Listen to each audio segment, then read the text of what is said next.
기도하겠습니다. 하나님께서 이 시간 말씀으로 저희를 감동시키시고 말씀으로 저희를 인도하여 주시옵소서. 예수님의 이름으로 기도합니다. 아멘. 저희 조부이신 고 이기동 목사님은 70세에 정년 은퇴를 하신 이후에도 계속해서 목포 고하도에 있는 공생원에서 고아들과 또 정신지체 아들과 함께 머물러 계시면서 90이 넘어서 거동이 불편해지신 다음에야 사역을 내려놓으셨습니다.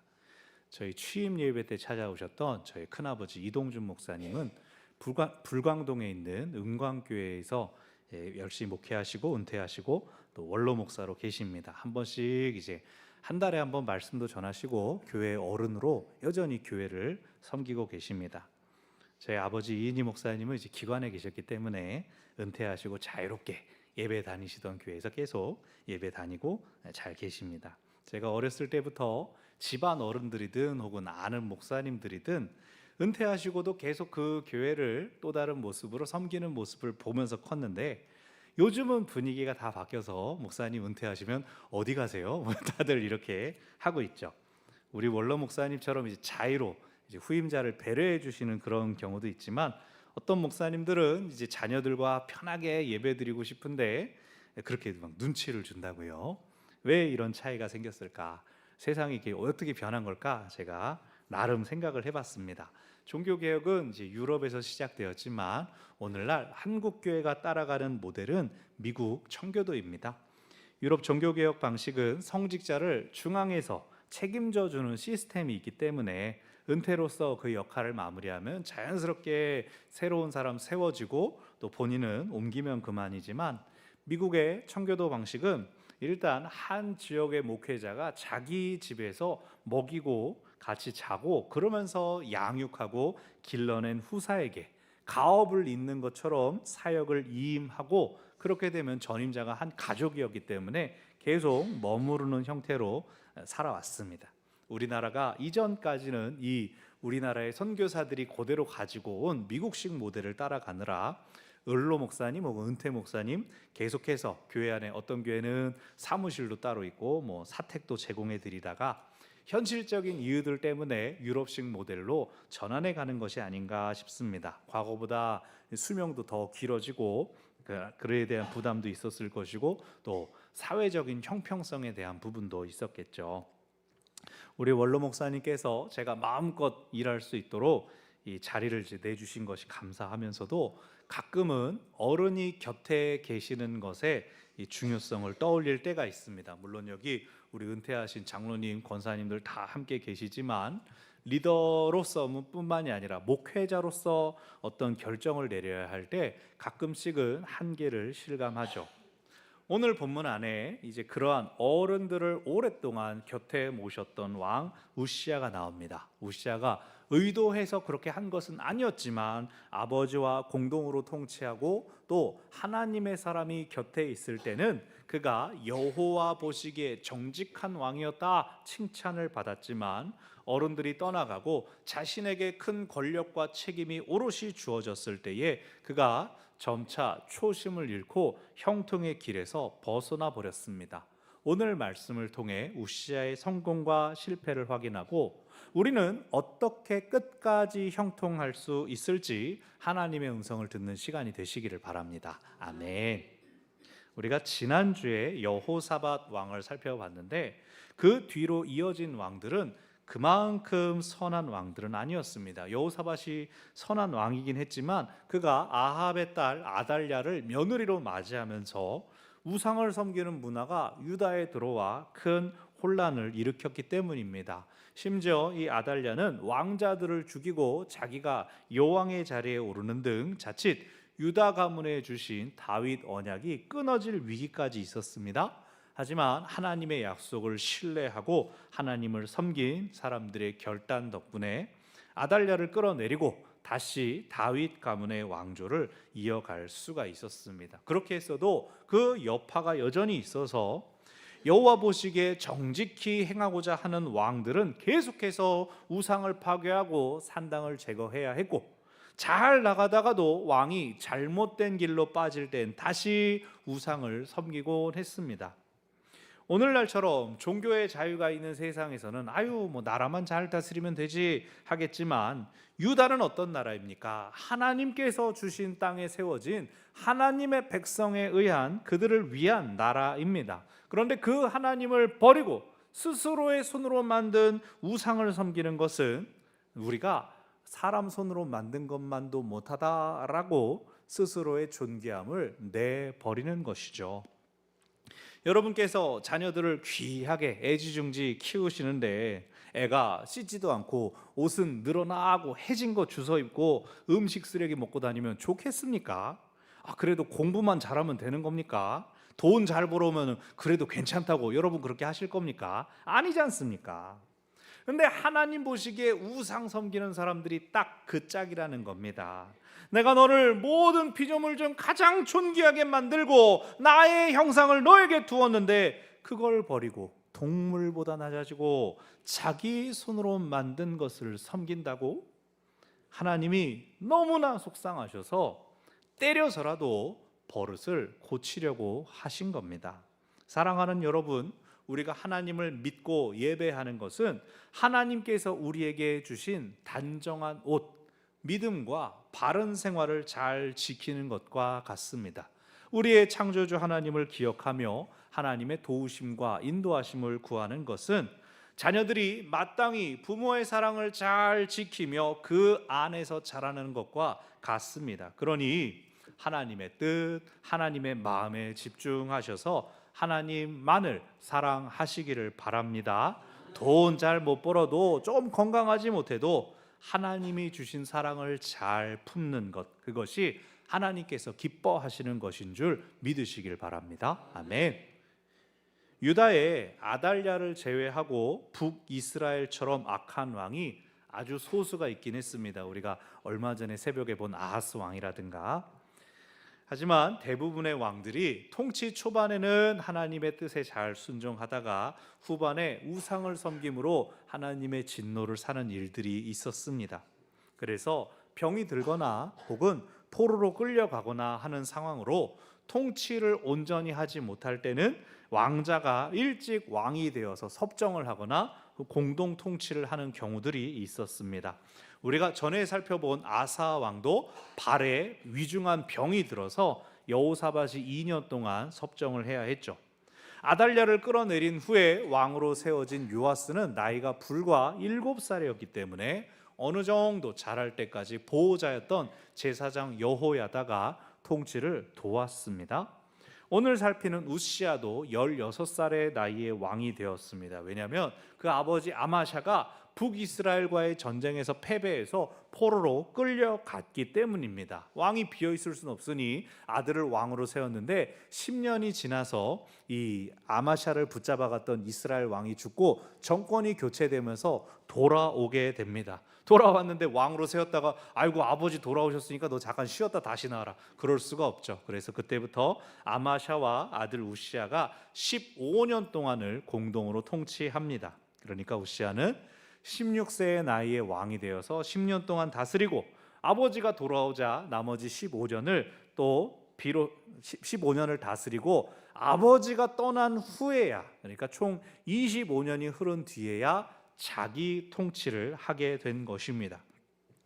하지만 우시야의 홀로서기가 제법 훌륭했습니다. 2절을 보면 엘롯을 건축하여 유다에 돌렸다라고 하는 표현이 나오는데, 엘롯은 유다 남쪽에 속한, 유다 남쪽 에돔에 속해 있었던 아카바만 북쪽에 있는 항구 도시입니다. 우리가 사우디아라비아 지도를 보면 이렇게 뾰족하게 생기지 않았습니까? 그래서 아프리카 쪽, 애굽 쪽으로는 위로 수에즈나 이렇게 지금 뚫려 있고, 이쪽 뾰족함, 이쪽으로 나가면 인도로 이어지는 이 뾰족함 끄트머리에 엘롯이 있습니다. 솔로몬 시대에도 홍해 무역의 거점이 되었던 곳입니다. 제가 목요일 새벽에 이 본문하면서 지중해라고 잘못 말씀을 드렸어요. 홍해, 이 남쪽 멀리 나가면 진짜 인도까지 진출할 수 있는 곳입니다. 에돔이 독립하면서 그 지배권을 빼앗겼다가 우시야가 다시 빼앗아 온 것입니다. 해상 무역을 통해서 유다의 경제적인 발전을 기대할 수가 있겠죠. 또 6절을 보면 블레셋 사람들과 싸워서 그들의 땅을 정복했다. 7절을 보니 아라비아 사람들과 마온 사람들을 쳤다. 8절에서 암몬 사람들이 우시아에게 조공을 바치고 또 애굽 변방까지 우시아의 이름이 퍼졌다. 이것은 유다를 둘러싸고 있는 사방 중에 북이스라엘을, 여기는 형제 국가고 서쪽에 블레셋, 남쪽에 아라비아 사람, 동쪽에 암몬 사람들 이르기까지 주변에 평안을 이룰 수가 있었다라는 뜻입니다. 그래서 정치적으로 뿐만이 아니라 경제적으로도 성장과 안정을 이루는 게 이제 10절 이후에 나옵니다. 물 웅덩이를 많이 파고 가축을 많이 기르고 농부와 포도원지기를 두었다라고 하면서 농사를 좋아함이었더라. 누가요? 우시아 왕이 농사를 좋아해서 관계 시설도 잘 정비하고 농부들, 일하는 사람들 밭도 잘 두었다라고 합니다. 그래서 나라가 대내외적으로 평안하고 부강해졌다라고 합니다. 또 거기에다 11절부터 15절까지는 예루살렘 잘 지키고 또 군대와 무기들을 정비했으니 이제 북쪽으로부터의 침입에 대해서도 방비가 된 것이죠.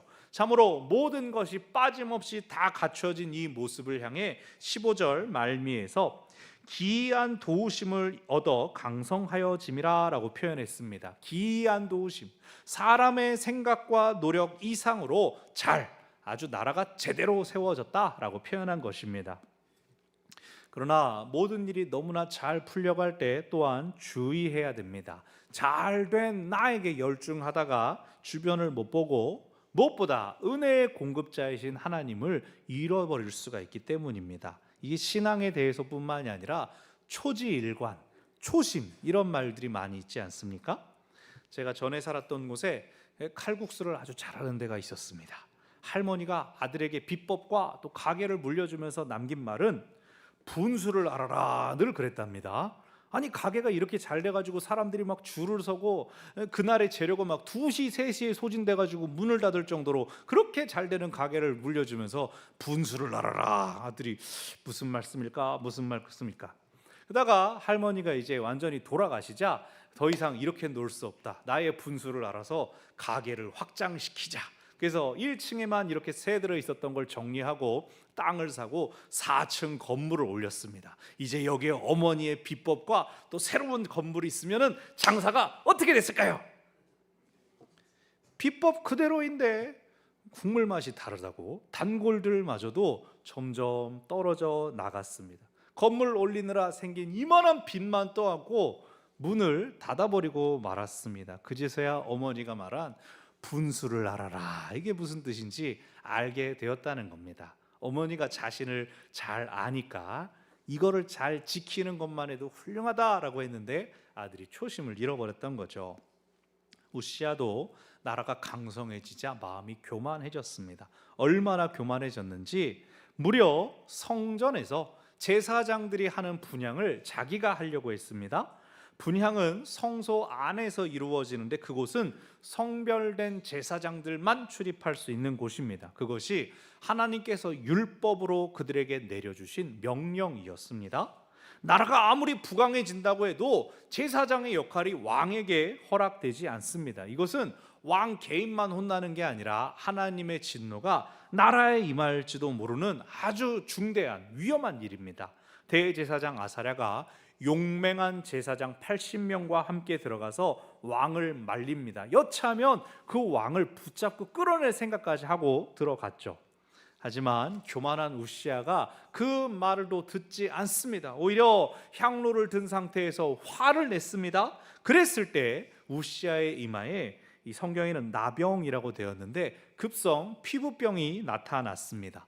하나님께서 분노하셔서 너는 분향할 자격이 없다, 예배할 자격이 없다, 너는 이곳에 들어올 자격이 없는 부정한 사람이다 라고 선언하신 것입니다. 사랑하는 여러분, 예배 자리 나오실 때 지금 이 자리에서 내 생각, 내 감정들은 다 내려놓고 하나님의 영으로 채워지시기를 구하시기 바랍니다. 우리는 예배 보러 온 사람이 아닙니다. 예배를 드리러 나온 사람들입니다. 이 앞에 목사가 찬양대가 가운 입고 있다 그래서 이 사람들만 예배자가 아니라 우리 한 사람 한 사람이 다 기도의 향을 들고 하나님 앞에 분향하는 사람들입니다. 아멘.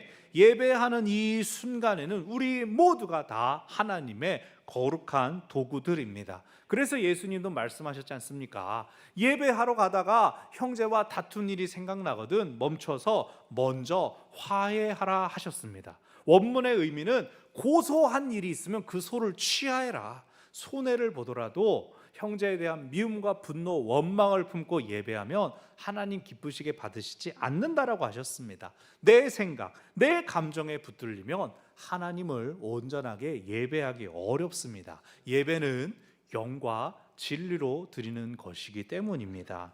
그래서 여러분 앞으로 주일에 교회 오시면 이곳 딱 예배당 들어오셔서는 성령님 나를 채워주십시오 기도하시고, 다른 분들 옆에 사람 일주일 만에 만난 사람들에게는 잘 지냈어? 내가 연락 못해서 미안해. 내가 사랑하는데 티 안 내서 미안해. 이제 그런 거 좋게 마음 푸시고, 혹시 속상하고 답답한 일이 있었으면은 잠깐 나랑 한잔 할까? 내려가서 이제 커피든 율무차든 맹물이라도 한 잔 나누시면서 혹시 서운한 것 있으면 다 털어버리고 풀어버리고 온전한 마음으로, 고요한 마음으로 하나님 앞에 나오는 우리 모두가 되기를 바랍니다. 아멘. 이 제사장들의 경고를 무시했던 우시아에게 하나님의 직접 치심, 나병이 발하자 제사장들이 그냥 왕을 성전 밖으로 끌어냅니다. 왕뿐 아니라 사람들뿐 아니라 성전에도 성소에도 부정이 끼칠 수 있기 때문에 속히 격리해야 했습니다. 21절을 보니까 그는 죽는 날까지 나병 환자가 되었고, 그래서 별궁에 격리되어 살아야 했습니다. 왕의 직무를 할 수가 없으니 아들 요담이 일찍 세워져서 10년 동안 공동 통치를 합니다. 하나님의 질서를 침범하려던 우시아가 오히려 하나님의 진노를 사서 공간적으로 분리될 뿐만 아니라 실질적인 왕권까지 아들에게 넘겨야 했습니다. 나병이 직접적인 사인이 되진 않았지만 끝내 낫지 못하고 죽었는데, 나병 환자로 죽었기 때문에 왕들의 묘실에도 들지 못하고 그저 옆에 땅에 따로 묻히게 됩니다. 그러니까 그의 죽음까지도 철저하게 분리되는 불명예스러운 죽음이 되었습니다. 오늘은 우리 교회가 추수감사절로 지켜드리는 날입니다. 지난 시간 올 한 해 하나님께서 베풀어 주신 은혜를 기억하며 감사하는 이 날, 그 은혜를 끝까지 붙들고 끝까지 형통하기 위하여 말씀을 통해 우리가 두 가지를 기억하기를 바랍니다. 첫째, 내게 주어진 은혜의 통로에 감사하시기를 바랍니다. 나에게 주어진 은혜의 통로에 감사하시기를 바랍니다. 우시아가 왕위에 있은 지는 52년이었습니다. 그러나 그가 단독으로 통치했던 기간은 3분의 1도 안 되는 17년이었습니다. 그가 통치 초반에 여호와 보시기에 정직히 행했다라는 평가를 받을 수 있었던 것은 그가 주변에 다른 도움을 받아온 다음에 선하게 행했기 때문입니다. 10년 동안 자리를 비웠지만 돌아와 15년을 함께 다스린 아버지 아마샤 왕은 나도 초반에는 하나님 보시기에 정직히 행했다, 나도 순종함으로 복을 받았다, 하지만 나중에 이 벌을 받고 보니 순종할 때 어떻게 복을 받으며 불순종할 때 어떻게 벌을 받는지를 너무나 잘 알겠다. 아들아, 나의 교훈을 기억하라. 가르쳐 주었을 것입니다.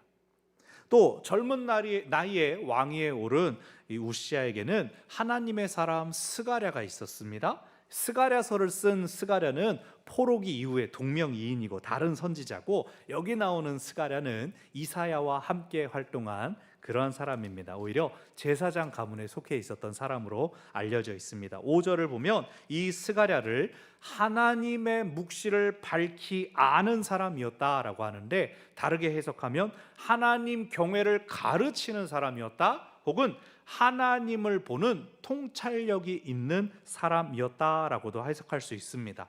즉 우시아가 하나님을 찾고 형통할 수 있도록 돕는 좋은 안내자들이 있었습니다. 그들의 도움 덕분에 우시아가 단독으로 통치하기 이전에 하나님의 뜻을 찾고 구하며 순종하는 훈련을 충분히 할 수 있었을 것입니다.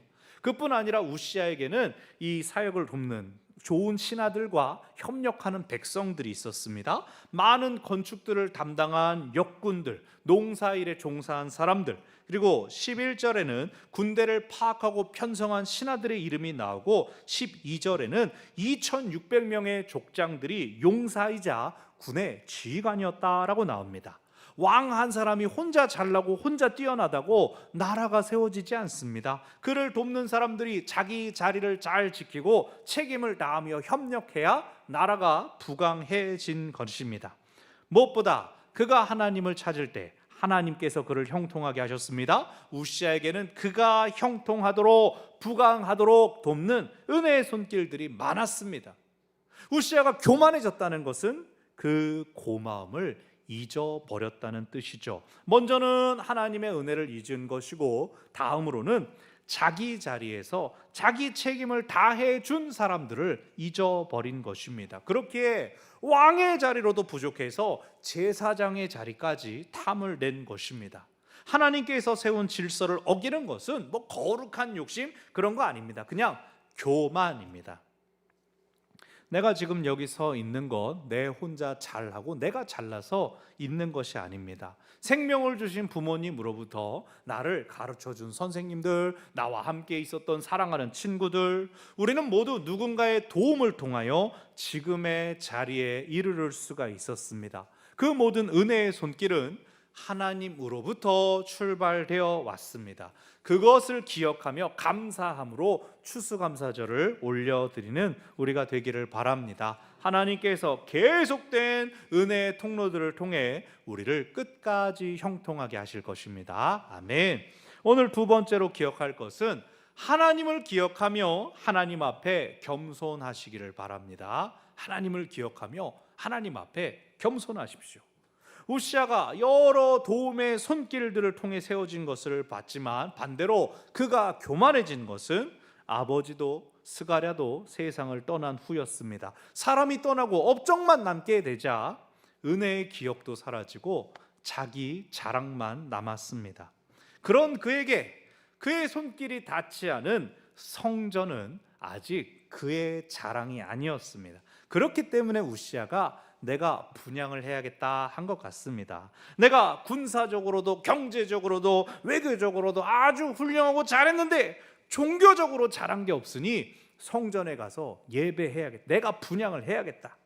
하나님을 찾는 왕, 하나님께 순종하는 왕, 그것으로 충분한데 자기 자랑도 하고 자기를 높이려 하다가 하나님께서 싫어하시는 죄를 짓고 말았습니다.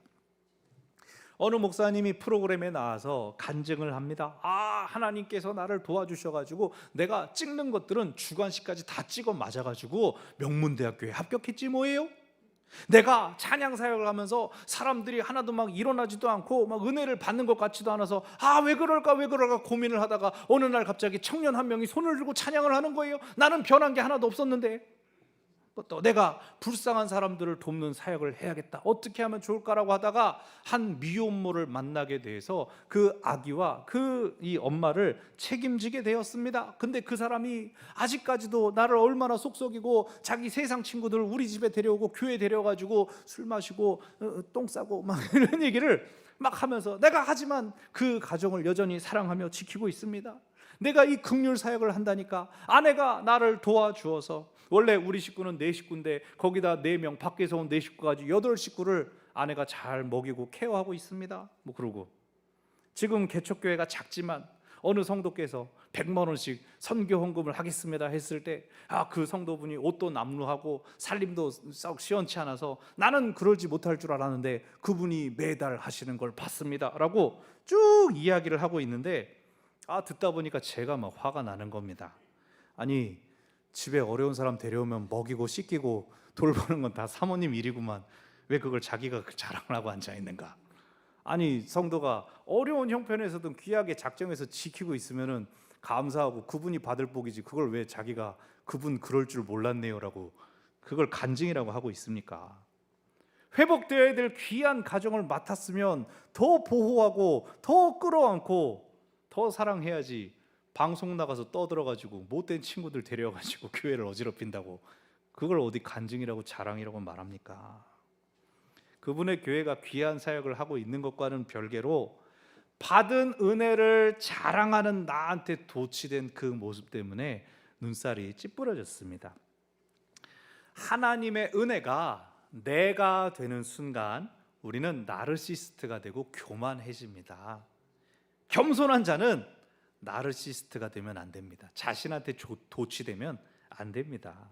겸손한 사람은요, 주어가 내가 아니라 하나님인 사람입니다.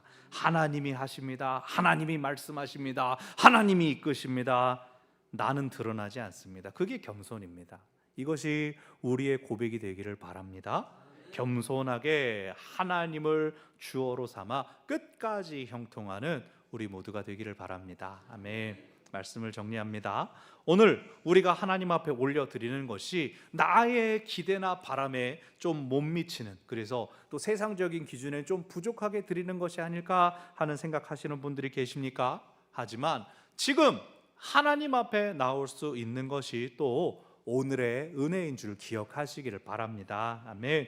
주신 은혜를 누리며 끝까지 형통하기 위하여 내게 주어진 은혜의 통로에 감사하시기를 바랍니다. 또한 하나님을 기억하며 하나님 앞에 겸손하시기를 바랍니다. 겸손함으로 감사를 잃지 않는 자를 하나님께서 끝까지 형통하게 하실 것입니다. 아멘. 기도하겠습니다. 감사하신 하나님, 하나님께서 우리의 걸음을 여기까지 인도하여 주셨습니다. 내 혼자 은혜 받으면서 꿋꿋이 버텨서 온 것이 아니라 곁에 사랑하는 믿음의 동역자들이 있었고 안내자들이 있었습니다. 그 모든 은혜 기억하며 감사함으로 겸손함으로 하나님과 함께 나아가는 저희들 되게 하여 주시옵소서. 한때 좋았지라고 하는 그 은혜의 기억만 가지고 살아가는 것이 아니라 오늘 주신 은혜를 다시금 확인하며 그 은혜 붙잡고 앞으로도 나를 이끄시고 주장하여 주시옵소서. 하나님을 의지함으로 하나님을 따라가는 하나님의 사람들 끝까지 형통케 하여 주시옵소서.